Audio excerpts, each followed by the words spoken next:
রাজকুমারী, গোলাপ জল এনেছি, পা ধুইয়ে দি। কেন, দুধ নেই বুঝি? মাফ করবেন রাজকুমারী, রাজা মশাই বললেন দুধ খাদ্য দ্রব্য, তা যেন নষ্ট না করি। কি, পিতা এই কথা বলেছেন? হ্যাঁ মা, আমিই বলেছি। কেন পিতা? রাজ্যের কত শিশু, অসুস্থ মানুষ দুধের জন্য হাহাকার করে, আর সেই দুধ তুমি পায়ে ঢেলে নষ্ট করবে? কিন্তু তাহলে তো আমার পায়ের পাতা নরম ও সুন্দর হবে না। মা, সৌন্দর্য মানে শুধু বহিরঙ্গ নয়, তাকে অন্তর থেকেও যাপন করতে হয়। যাই হোক, আজ বৈকালে তুমি আমার সঙ্গে রাজসভায় বসবে। না পিতা, দুপুরে খাওয়ার পরে আমার বড় ঘুম পায়। কিন্তু আমার অবর্তমানে তো তোমাকেই এই রাজ্য শাসনের দায়িত্ব নিতে হবে মা। সে আমি পরে কখনো ঠিক বুঝে নেব।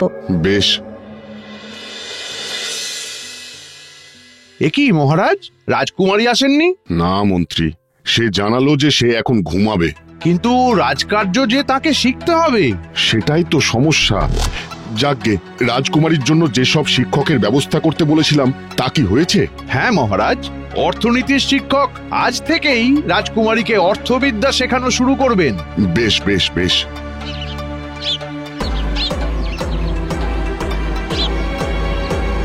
রাজকুমারী, আপনার জন্য অর্থবিদ্যার শিক্ষক অপেক্ষা করছেন। অর্থবিদ্যার শিক্ষক কেন? আমার কোনো শিক্ষার প্রয়োজন নেই।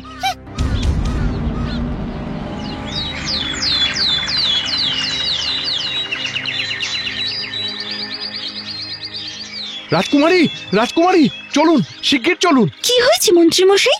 রাজামশাই অসুস্থ, জ্ঞান হারিয়েছেন। সে কি, পিতা অসুস্থ? চলুন।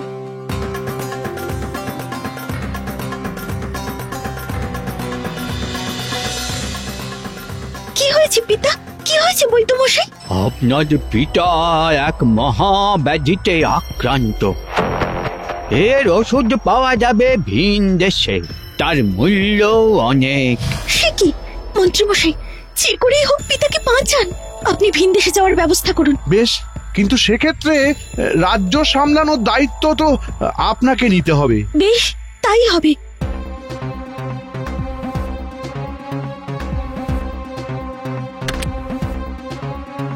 এ কি, শুধুই ভাত আর মাছ? কোনো বিশেষ পদ নেই? আসলে ওই প্রয়োজনীয় রান্নার সরঞ্জাম তো মন্ত্রী মশাই নিজেই তদারকি করতেন, উনি না থাকতে। কিন্তু মহা মুশকিল, রান্না বান্নার ব্যবস্থাও কি এখন আমাকে দেখতে হবে নাকি? আগে হ্যাঁ, আর আমার নতুন গহনা নিয়ে স্বর্ণকার কি এসেছে? আগে আসবে না। স্বর্ণকারের প্রাপ্য অর্থ এখনো দেওয়া হয়নি যে। সে কি, কেন? রাজকোষের আয় কমে গেছে, রাজা মশাই সভায় থাকছেন না বলে প্রজারাও ঠিক মতো কর দিচ্ছে না। আপনি রাজকার্যের জন্য রাজসভায় বসলে ভালো হতো রাজকুমারী। সারাক্ষণ সভায় বসে প্রজাদের কথা শুনে যাওয়া অসম্ভব।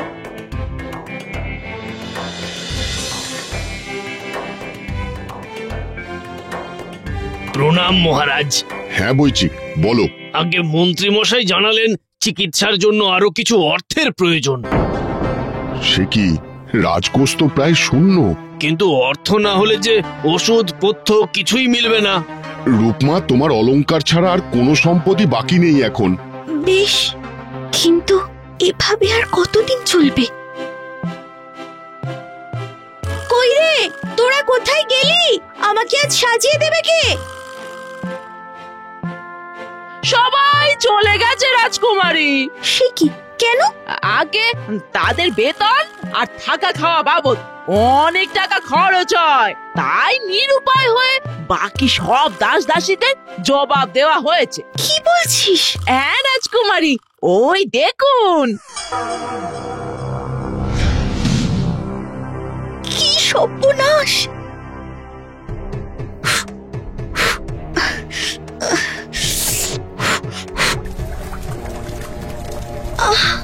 চোখ দুটো চলে গেল আমার। হাত ফুটুক, আমি বরং একটু চোখে জল দিয়ে আসি।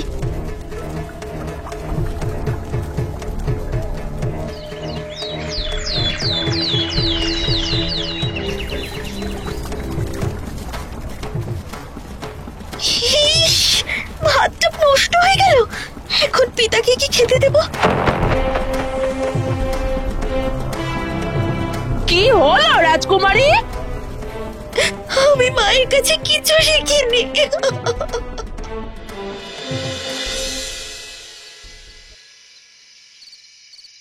ইস, ধোঁয়া ধুলোতে আমার চেহারার কি হাল হচ্ছে। এ কি, আলো নিভে গেল কেন? তেল কেনার পয়সাও এবার শেষ রাজকুমারী, তাই আজ থেকে শুধু রাজা মশাইয়ের ঘরে আলো জ্বলবে। এই অন্ধকার আমার সহ্য হবে না, সহ্য হবে না।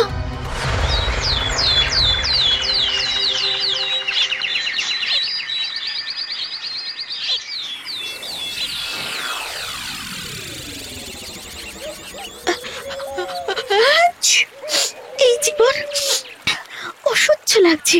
সারা রাজবাড়ি ধুলো আর নোংরায় ভরে গেছে।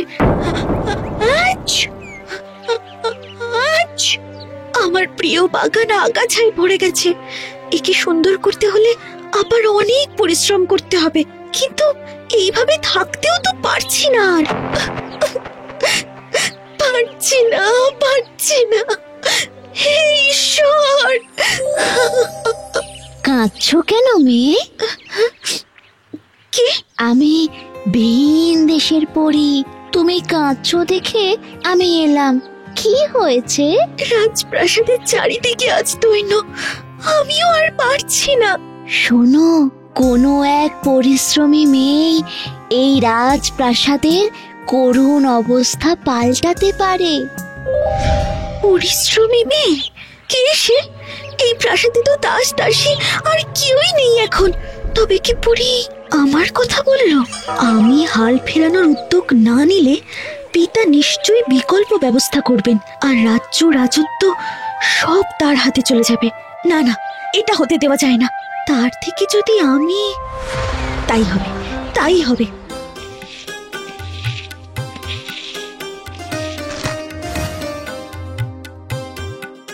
আমি কুটে দিচ্ছি। না না, লাগবে না। আমি আজ খিচুড়ি বানাবো। সবার জন্য পাতার ব্যবস্থা কর। আর রাজপ্রাসাদ পরিষ্কার করতে হবে, বড্ড ধুলো পড়েছে। তুই যা, ঝাড়ু, জল আর কাপড়ের ব্যবস্থা কর। সব আপনি একা করবেন রাজকুমারী? হ্যাঁ, আর দরকারি তো তুই রইলি, তাই না?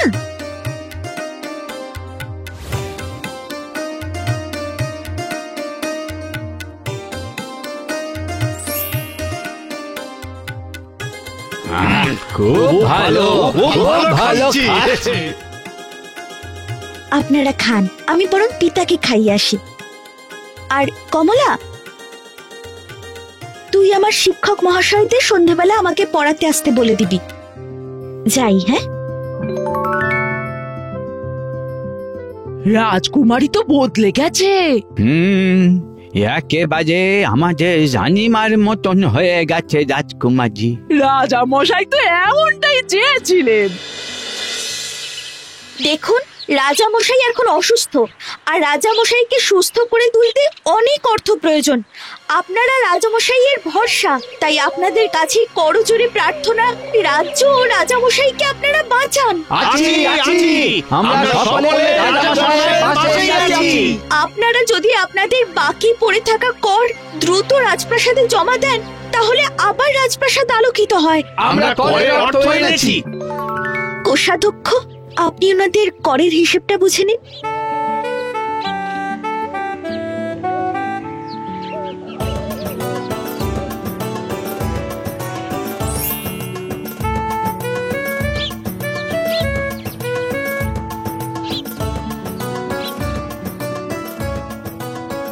তুমি অনেক বদলে গেছো মা। আপনি তো এটাই চেয়েছিলেন পিতা।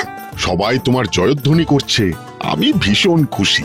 এতকাল শুধু বাইরের রূপ নিয়ে গর্ব করতাম, তাতে কোনো আনন্দ ছিল না, কিন্তু আজ আনন্দে মন ভরে গেছে। ঠিক ঠিক, তুমি অন্তর থেকে সুন্দর হয়ে উঠেছো মা। বুঝেছি পিতা, বাইরের নয়, অন্তরের রূপটাই আসল। মহারাজ, এসো মন্ত্রী, এসো। মন্ত্রীমশাই, পিতার ঔষধ এনেছেন? আমার কোনো ঔষধ লাগবে না, আমি সুস্থ। মানে? আমি কখনোই অসুস্থ ছিলাম না মা, সবটা সাজানো ছিল। সে কি? হ্যাঁ রাজকুমারী, রাজামশায়ের আদেশেই আমি চাকর বাকর দাস দাসীদের কিছুদিন ছুটিতে পাঠিয়েছিলাম। অসুস্থতা, রাজকোষ শূন্য হওয়া, এ সবই বানানো। তুমি যাতে পরিশ্রমী আর স্বাবলম্বী হও তাই এসব করতে হয়েছে আমাকে। আমি বুঝেছি পিতা, আপনি আমায় ক্ষমা করুন। আমাকেও ক্ষমা করবেন রাজকুমারী, আমিও সবটাই জানতাম। আমিও সবটাই জানতাম, আমাকেও ক্ষমা করবেন রাজকুমারী। ধন্যবাদ বুড়ি, এবারে আমি বুঝেছি আমি সেই পরিশ্রমী মেয়ে। জয় রাজকুমারী রূপকুমারীর জয়, জয় রাজকুমারী রূপকুমারীর জয়।